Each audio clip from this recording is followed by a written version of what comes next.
Welcome back, you guys, for another deep dive. And today we are going to try to unpack a really interesting idea from the world of philosophy and logic. It's called logical constructions. Oh, very cool. And you actually send in some Yeah. excerpts from the Stanford Encyclopedia of Philosophy on this. And Right. to be honest, it's some pretty dense stuff. It's dense. But don't worry, that's what we're here for. Yeah. We will break it down and we will explain what's important. Yeah, it's a really fascinating concept, I think. Yeah. The term itself was actually coined by Bertrand Russell, Oh, okay. and it's all about how we can sort of figure out Right. how seemingly complex things can actually be built up from simpler, more fundamental elements. Okay. Almost like a philosophical version of those ship-in-a-bottle models. Oh, interesting. You see the finished product, Right. but the real mystery is how all those pieces fit together inside. Right. And we're not just talking about physical objects here. No, no, no. This applies to IDs too, right? Absolutely. Like how we understand numbers and categories. Exactly. Even the nature of reality itself. Exactly. That's the beauty of it. Okay. Russell believed that we could understand these complex concepts by breaking them down into their logical components. Yeah. He was especially focused on this idea of grounding mathematics in pure logic. Interesting. And that's an ambitious project known as logicism. So instead of just accepting mathematical ideas as Right. givens, he wanted to show how Exactly. they were built from the ground up using logic as the toolbox. Precisely. It was all about rigor and clarity. Okay. He even had this great analogy Okay. where he compared accepting axioms without proof to theft over honest toil. Wow. He much preferred the honest toil of carefully constructing concept step by step. I love that. Yeah. So how did this honest toil actually play out? Yeah. What was one of his first major constructions? Well, one of his most famous examples is his construction of natural numbers. Okay. So instead of just accepting 2 as you give in, Right. he defined it as the class of all pairs. Okay. So anytime you have a pair of things, 2 Right. shoes, 2 cats, 2 ideas, Right. they all belong to this class that represents the number 2. Wow, that's a pretty radical shift in thinking. It is. So he's basically saying that numbers aren't these mystical entities, Right. but rather logical categories built from simpler concepts like pairing. Exactly. It's like reverse engineering the number 2. You got it. Yeah. And this has some really interesting implications, too. Okay. Because it suggests that mathematics, at its core, is deeply connected to logic. That makes sense. Yeah. But what about all this talk of incomplete symbols and fictions? Right. These are the parts that really trip me up. Okay, sure. When I was reading the Stanford Encyclopedia article. Yeah. Can you explain those a bit? Yeah, sure. Those are key to understanding Russell's approach. Okay. Let's start with incomplete symbols. Okay. Think about phrases like the average person or the ideal candidate. Okay. We use these all the time. We do. But do they refer to actual specific people? Not really. Not really. They're useful concepts, Yeah. but not concrete individuals. Yeah. That's the essence of incomplete symbols. Okay. They gain meaning within a particular context, even if they don't have Right. the direct one-to-one correspondence with things in the world. Okay, that helps. Yeah, So it's like saying the average family has 2.2 children. exactly. There's no actual family out there Right. with exactly 2.2 children. Right. But we understand what the statement means because we're thinking about averages and statistics. Exactly. And that leads us to fictions. Okay.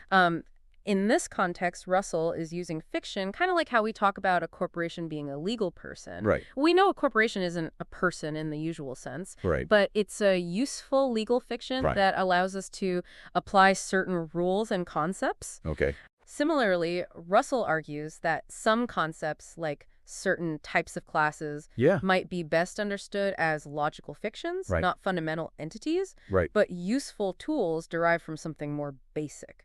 So we're talking about building up complex ideas. Yeah, exactly. Even if those ideas don't necessarily represent real things in Right. the traditional sense. Precisely. And that's the ingenious part of logical constructions. Okay. We can use them to build up a more nuanced and sophisticated understanding Okay. of the world around us. Okay, I'm starting to see how this all fits together. Good. We're taking complex ideas Right. and breaking them down into their logical building blocks. Yeah. And sometimes those building blocks might not be concrete things, Right. but rather more abstract logical concepts. You're getting it. Okay. And what's amazing is that this approach isn't just limited to abstract concepts like numbers. Really? Russell actually tried to apply this idea of logical construction to the physical world as well. Wait, really? Yes. So he was trying to explain the existence of matter itself through logical constructions. He was. Now that sounds really interesting. It is. Can you explain how that works? Of course. And that's where we'll pick up in Okay. the next part of our deep dive. Great. I can't wait. Okay, so last time we were talking about how Bertrand Russell was using these logical constructions to explain things like numbers and classes, Right. and you were just about to explain how he applied this approach to understanding the physical world, Yes. which sounds pretty mind-blowing. It is mind-blowing. Yeah. He basically tried to explain matter itself as a kind of logical construction Wow. built up from our sensory experiences. Let's hold on. Let me get this straight. Okay. He was saying that physical stuff, like tables and chairs, Yeah. aren't actually fundamental things in themselves, Right. but rather they're built up from our perceptions. Exactly. It's a radical idea, right? It is. He was drawing on the work of his collaborator Alfred North Whitehead, Okay. and they called the raw data of our senses sensibilia. Sensibilia. Yeah, imagine all the colors, the shapes, the sounds, the textures you're experiencing right now. Okay. Those are your sensibilia. Okay. And Russell and Whitehead believed that they were the building blocks of our experience of the physical world. So instead of thinking of a chair as this solid, independent object, Right? they're saying it's more like a mental model that we construct based on our senses. Precisely. It's like you think about how a table looks different depending on the lighting, Right. the angle you're viewing it from, or even your mood. Sure. Our perception of the table is always changing. Right. But we still have this sense of it being a stable, solid object. Yeah. Russell and Whitehead would argue that this sense of stability is a construction, Okay. a way of organizing and making sense of our ever-changing sensory input. Okay. I can see how that fits with the whole idea of building up complex concepts Right. from simpler elements. Yeah. But it's definitely a very different way of thinking about the world than we're used to. Absolutely. It challenges our common sense assumptions about what's real and how we know it. Right. And this idea was further influenced by the rise of relativity theory at the time, Oh, okay. which showed that even things like space and time are relative to the observer. So just like our experience of here is different from someone else's experience of here. Exactly. And those experiences are always changing as we move. Right. Russell and Whitehead were suggesting that even our perception of solid objects is relative and constructed. Exactly. And Whitehead especially really dove deep into trying to figure out Okay. how we could construct these fundamental concepts like points in space and instants in time Wow. from our experience of events. It gets very technical. Yeah. But the main idea is that even our sense of a continuous flowing world Right. is built up from these discrete bits of sensory information. I see. So it's kind of like those time-lapse videos where you see a flower blooming in fast motion. That's a perfect analogy. Yeah. We perceive the blooming as this smooth, continuous process. Right. But it's actually built up from a series of still photographs taken at different moments. Exactly. And just like how different cameras can capture different perspectives of that flower blooming. Right. Russell and Whitehead believe that different observers, each with their own unique set of sensibilia, Okay. could still construct a coherent shared picture of the world. That's pretty wild. So they're basically saying that the world, as we experience it, Yeah. is a kind of collaborative project built up from the individual sense experiences You got it. of all the observers in it. It's a radical and thought-provoking idea It is. that challenges our assumptions about what it means for something to be real. Right. And raises all sorts of questions about the nature of perception and objectivity. This is all really fascinating, but I'm also wondering about how this idea of constructing the world from sense data Yeah, squares with the way we actually measure and quantify things in science. right. The Stanford Encyclopedia article mentioned something called measurement theory.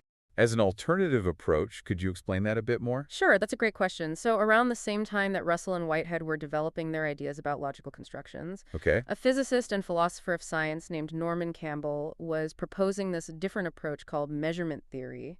Okay. And instead of trying to figure out the ultimate nature of what's being measured, Right. measurement theory focuses on the procedures we use to assign numbers to quantities. So instead of asking what is length, Right. we ask how do we measure length? Exactly. It's a more pragmatic approach. Okay. Think about how we measure the length of something with a meter stick. Right. We don't need to get into a philosophical debate about the true nature of space or distance. Right. We simply align the meter stick with the object and read off the number. Okay. Same with weight. We use a balance scale and compare the object to standard weights. Right. It's all about the operations and procedures. So it's less about the what and more about the how. Precisely. And this shift in focus had a big impact on the philosophy of science, Okay. raising questions about the relationship between our measurements, our observations, and the underlying reality we're trying to understand. That's a pretty big shift. So we've gone from constructing numbers to constructing matter. Oh, right. and now to questioning the very way we measure the world. We have. It seems like these ideas, even though they came from different perspectives, Yeah. are all interconnected somehow. They are. And what's fascinating is that even though measurement theory offered an alternative to Russell's focus on logical constructions, Okay. the legacy of his work lived on and influenced many other philosophers. Oh, In interesting. fact, one of the most important figures in 20th century philosophy, Willard Van Orman Quine, Okay. was deeply influenced by Russell's approach. So even though Russell's ideas about constructing the world from sense data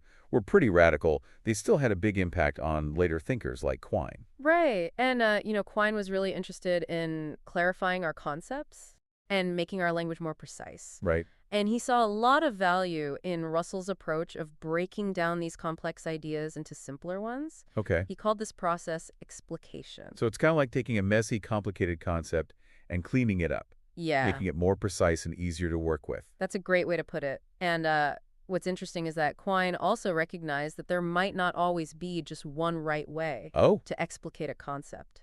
interesting. He acknowledged that there could be multiple, equally valid constructions, each with its own strengths and weaknesses. So it's like having different ways to build a chair. As Exactly. long as it's sturdy and comfortable, the specific design choices might not matter as much. Exactly. A great example is the definition of ordered pairs. Okay. There are several ways to define them using set theory, Right. and each has its own quirks, but they all achieve the same goal, representing a pair of elements in a specific order. So Quine took Russell's idea of logical constructions and added this layer of flexibility, He did recognizing that there might not be one perfect way to build up a concept. precisely. He emphasized the importance of choosing constructions that are useful and serve our purposes, Right. even if there are alternative ways to achieve the same outcome. Okay. And this pragmatic approach has been hugely influential in contemporary philosophy. It sounds like this idea of logical constructions has really had a lasting impact going way beyond Russell's original work. It has. It's a testament to the power of his ideas Yeah. and the way they've resonated with other thinkers. Right. And while the specific details of his constructions might have been debated and refined over the years, Sure.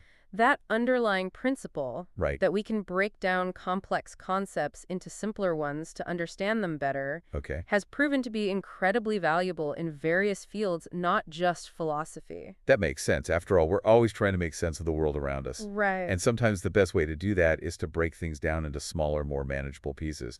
Exactly. And as you continue to explore philosophy and logic and other areas of knowledge, Yeah. this idea of logical constructions can be a really helpful tool. Okay. It can encourage you to think critically about the concepts we use every day Right. and to appreciate the intricate ways in which our understanding of the world is built up.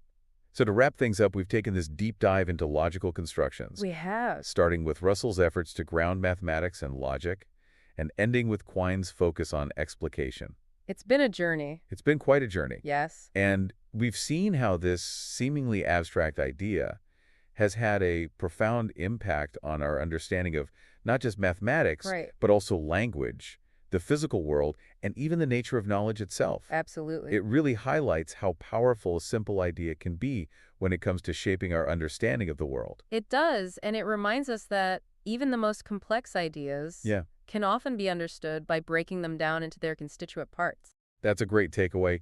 We hope this deep dive has given you a solid foundation for exploring these ideas further. We do, and if you'd like to delve deeper into this topic, Yes. we highly recommend checking out Russell's Metaphysical Logic by Bernard Linsky. Oh, very cool. It's a great resource for understanding the complexities and nuances of Russell's thought and the lasting legacy of logical constructions. Wonderful. Well, until next time, Yes. keep those brain gears turning. Keep the